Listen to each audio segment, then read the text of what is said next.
ဆက်ဆံရမယ့်အတူတူကိုကောင်းရင်ပြီးရောကိုပြီးမြောက်ပြီးရောဆိုတဲ့အမျိုးသားတွေတက်ရှိတယ်ဒီအရာမိမတယောက်အတူနေစဉ်ပြီးမြောက်တာတဲ့ဘလို့သိနိုင်တယ်လဲသိချင်ပါတယ်အမားတဲ့များသောအားဖြင့်ကျမတို့မြန်မာနိုင်ငံမှာဆိုရင်ဒီလို sex ကိစ္စနဲ့ပတ်သက်ပြီးဝေမျှလို့ရှိရင်အမျိုးအစားအမျိုးမျိုးတော့ရှိတယ်တချို့လူတွေကကျတော့ဒီ sex အသားပေးပြီးပြောတာကျတော့ဒါ sex ပိုင်းဆိုင်ရာနဲ့တွားပြီးတော့အသားပေးပြီးပြောတဲ့ဟာတက်ရှိတာဘူးသူသားလို့သတ်မှတ်လို့မရဘူးနောက်တစ်ခုကကျတော့ကိုကနားထောင်တတ်ရမယ်တိလည်းတိထားရမယ်ဒီလိုအရာတွေဒီရှက်စရာလည်းမဟုတ်သလိုမေးရမယ့်အခါကြလို့ရှိရင်လည်းဒါမေးတဲ့နဲ့ဒီရဲ့ခံစားချက်မျိုးဆိုတာကအမျိုးသမီးတွေတော်တော်များများမေးရတာလည်းရှက်တယ်ဆရာဝန်နဲ့ဓာတ်ရိုက်သွားပြီးမေးမယ်ဆိုရင်လည်းမမေးချင်ကြဘူးဒီလိုစာအုပ်တွေကိုဖတ်ရဖို့ဆိုရင်လည်းဝယ်ဖတ်ဖို့ကတော့ရှက်တယ်မမေအနေနဲ့ကကျတော့မမေသိချင်တာ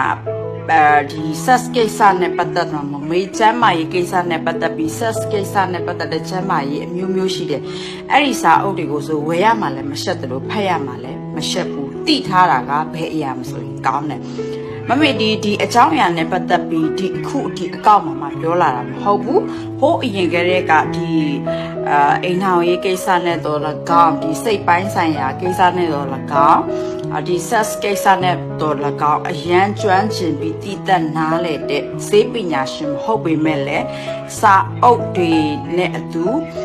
ဒီလေ့လာထားတာတွေကိုနဲ့တည်တဲ့ဆရာဝန်တငယ်ချင်း nurse တွေနဲ့ဒီဆွေးနွေးပြီးသူတို့စီကနေပြန်ပြီးတည်ထားတဲ့ဟာတွေဖတ်ထားတဲ့စာအုပ်တွေကိုပြန်လည်ပြီး sharing page မှာဖြစ်တယ်အဲ့တော့မမေတို့ဒီအရာကိုပြောချင်းမှာ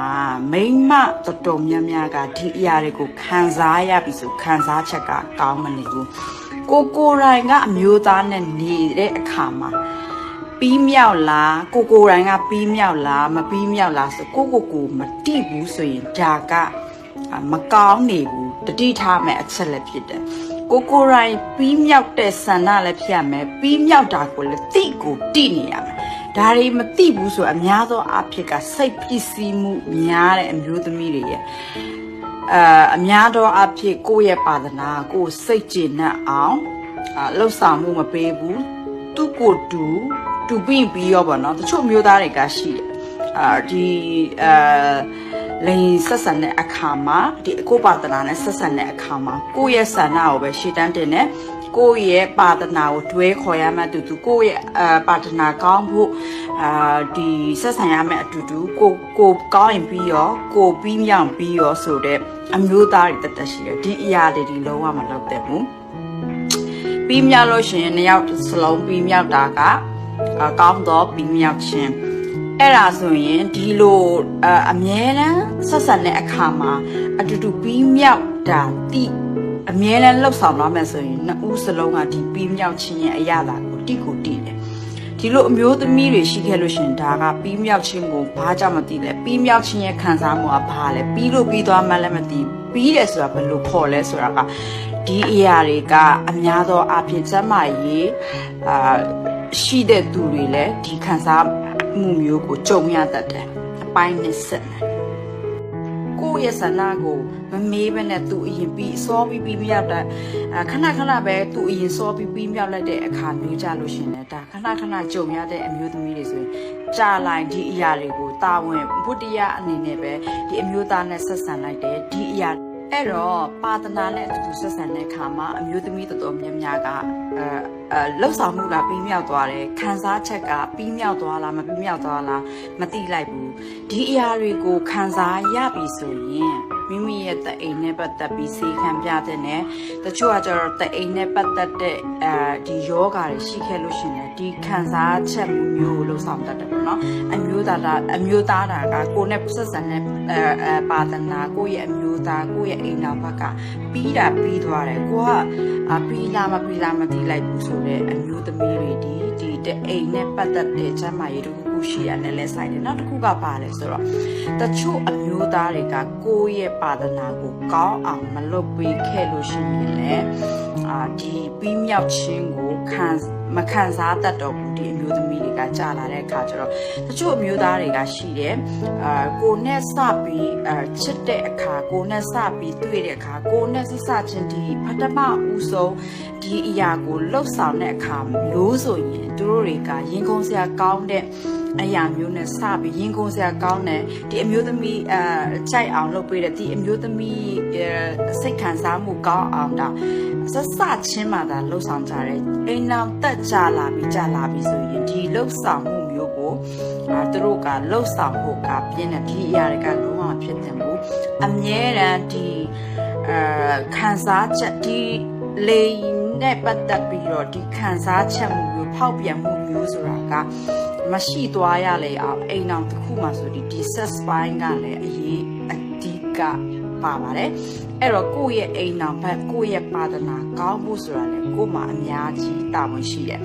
အမျိုးသမီးတော်တော်များများကကြတော့ကိုယ့်ရဲ့အမျိုးသားဖောက်ပြန်မှာကြောက်လို့ကိုယ့်အမျိုးသားတောင်းဆိုတဲ့အရာတိုင်းကိုယ့်ရဲ့အမျိုးသားကောင်းအောင်ကိုယ့်ရဲ့အမျိုးသားကဘယ်လိုခံစားချက်မှုမျိုးကိုမဆိုတောင်းဆိုလိုက်ရင်လိုက်လျော်ပေးကြတယ်တို့တော့သူတို့ကိုယ်တိုင်ဒီငါဒီလိုခံစားမှုချက်မျိုးကိုလိုချင်တယ်ငါကဘယ်လိုခံစားချက်မျိုးကိုခံစားချင်ပါတယ်ဆိုတော့အမျိုးသားတော်တော်များများကိုပြောပြဖို့ကရှက်တတ်တယ်ဘလောက်ပဲနှစ်တည်းအကြာကြီးပေါင်းနေပါစေဒီအရာဒီရှက်စရာမလိုပါဘူးဒီရဲ့ပါတနာနဲ့ကိုယ်အိမ်နာမနဲ့ကိုဒီအရာတွေကိုလှုပ်ဆောင်မစို့ကိုကဘယ်လိုခံစားချင်လဲကိုရဲ့ခံစားချက်ကဘယ်လိုမျိုးပြင်ပြနေလဲဆိုဒါကိုယ့်ရဲ့အိမ်တော်ဘက်ကိုယ့်ရဲ့ပါဒနာကောင်းကောင်းတောင်းဆိုရမယ့်အရာဖြစ်တယ်ဒီလိုအရာတွေကိုကောင်းကောင်းခံစားမယ်ဆိုရင်ဒီလိုပြီးမြောက်ခြင်းအရာကိုမတိစရာအကြောင်းမရှိတော့ဘူးဒီရဲ့အတူဆက်ဆံတဲ့အခါမှာပြီးမြောက်တာကိုလုံးဝမတိတဲ့အမျိုးသမီးတွေကကြာလာလို့ရှိရင်ကောင်းမနေဘူးပေါ့နော်ကျမရေးအရာလည်းမကောင်းဘူးပေါ့နော်ပြီးမြောက်တယ်ဆိုတာကအတူပြီးမြောက်တာ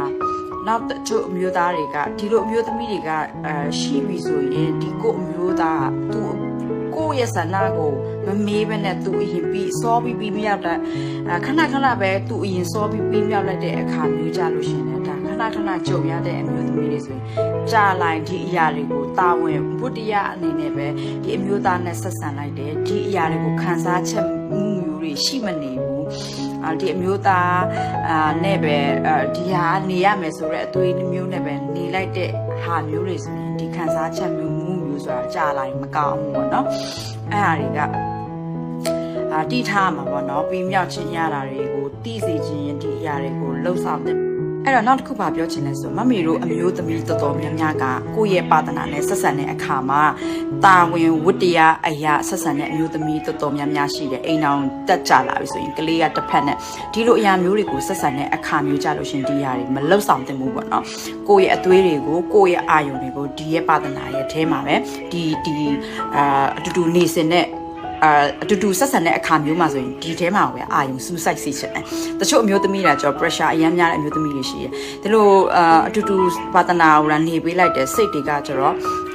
အတွေးတွေများနေတယ်ပူပန်နေရတယ်သားသမီးအတွက်ပူနေရတယ်မနေ့ပြန်တက်ဘာလို့ရမလဲပူပန်နေတဲ့အမျိုးသမီးတော်တော်များများကကျတော့ဒီခံစားချက်မှုမျိုးတွေကိုကြာမထည့်ထားဘူးဒီပါဒနာနဲ့ဆက်ဆံတဲ့အခါမှာဒီစိတ်တွေကိုမထည့်ထားဘူးဆိုကြာလာလို့ရှိရင်ဒီလိန်စိတ်တွေကုန်ပြီးတော့မိမကိုတွေလည်း6တက်တဲ့ဆဲအပြောင်းလဲကြောင့်ဒီအမျိုးသမီးဖြစ်ဖြစ်အမျိုးသားဖြစ်ဖြစ်ဒီလိန်စိတ်တွေကုန်သွားပြီဆိုရင်အိုလာတယ်ပေါ့နော်အဓိကကတော့နုပြိုဒီလိန်စိတ်ရှိတဲ့သူတွေကနုပြိုတယ်လိန်စိတ်ကရှိနေရမယ်လိန်စိတ်စောကုန်အသက်အရွယ်တစ်ခုအပိုင်းအခြားတစ်ခုလိန်စိတ်ကကုန်တယ်အဲ့ဒီအတက်အရွယ်တစ်ခုအပိုင်းအခြားတစ်ခုမရောက်ဘဲနဲ့လိန်စိတ်ကစောကုန်နေပြီဆိုရင်ဒါမကောင်းဘူးအိုလွယ်တယ်ပေါ့နော်အိုစားတယ်နုပြိုခြင်းမရှိနေစိတ်တွေလည်းမလန်းဆန်းနေဘူးယောဂများလာမယ်လိန်စိတ်ဆိုတာတောင်းဆိုနေရမယ်တောင်းတနေရမယ်အမျိုးသားဖြစ်ဖြစ်အမျိုးသမီးဖြစ်ဖြစ်ပြီးမြောက်တာကိုတိနေရမယ်ခံစားချက်မှုကောင်းကိုရှိနေရမယ်အဲ့တော့ဒီလိုအရာတွေကိုနှစ်ဖက်ညီမျှဖို့ဆိုတာဒီပါတနာနဲ့အတူတူညီလာမမီတို့အမျိုးသမီးတော်တော်များများကကို့အမျိုးသားကိုယ့်ရဲ့ချစ်သူကိုယ့်ရဲ့ယောက်ျားကောင်းမဖောက်ပြန်အောင်သူကောင်းအောင်လာလှုပ်ဆောင်ပေးလိုက်ကြတယ်ကိုတိုင်ကကောင်းရဲ့လားကောင်းတဲ့ခံစားမှုမျိုးရလားဆိုတော့ကိုမိနေတတ်ကြတယ်ဒီအရာတွေကတောင်းဆိုပါကိုအမျိုးသားကိုပတနာကိုဘ ယ်လိုလုပ်ပေးပါဘယ်လိုခံစားချင်လဲဘယ်လိုလုပ်ဘယ်လိုမျိုးကိုဘယ်လိုအရသာမျိုးကိုကနှစ်သက်တယ်ဆိုတာကောင်းကောင်းပုတ်ပွလင်းလင်းဒါဆွေးနွေးရမှာဒါရှက်စရာမဟုတ်ဘူးကျမ်းမာရေးအရာပြောနေတာเนาะကျမ်းမာရေးအရာနားလောင်ပြီပါအဲ့တော့ဒီအရာတွေတော်တော်များများဒါအိမ်တော်ရင်းနဲ့လည်းတွဲတယ်ဒီရဲ့ set ပိုင်းဆိုင်ရာကိစ္စဆိုတာကလေဒီအရာတွေကိုပုတ်ပွလင်းလင်းမဆွေးနွေးဘူးဆိုရင်အမျိုးသားတော်တော်များများကအပြင်ရဲ့အသစ်အဆန်းတွေအပြင်ကလူတွေကကြတော့အသစ်အဆန်းတွေရမ်းပေးတယ်လေအဲ့တော့ကိုရကအိမ်ထဲမှာနေပြီးတော့သူတို့အတွက်အသစ်အဆန်းတွေမတောင်းဆိုဘူးယောက်ျားတော်တော်များများအသစ်အဆန်းတောင်းဆိုတာကိုကြိုက်ကြတယ်အသစ်အဆန်းလှုပ်ဆောင်တာကိုနှစ်တက်တဲ့တို့တော့တဘာဝလွန်တွေကိုတောင်းဆိုတဲ့အမျိုးသားတွေဆိုလုံးဝမလိုက်ရောပါနဲ့ဥပမာစအိုနဲ့တောင်းဆိုတာမျိုးတွေဆိုတာဒါလုံးဝဒါတဘာဝဆန့်ကျင်တော့တာလေအဲ့လိုမျိုးတွေဆိုပေးစရာမလိုဘူးအဲ့တော့ကိုခန်းစားချက်မှုမျိုးကောင်းကောင်းမလုပ်ပေးလို့ရှိရင်သူ့ကိုလည်းကိုမလုပ်ပေးနဲ့အဲ့လိုတာတတ်မှတ်ထားလိုက်အဲ့တော့သူခန်းစားချက်မှုကောင်းကောင်းလို့ရှိရင်ကိုယ်တိုင်လည်းခန်းစားချက်မှုကောင်းကောင်းရှိနေပြီးမြောက်ခြင်းကိုတိတယ်ဒါလေးတိထားစေချင်ပါတယ်ကျမရေရ share ပေးပါရှင်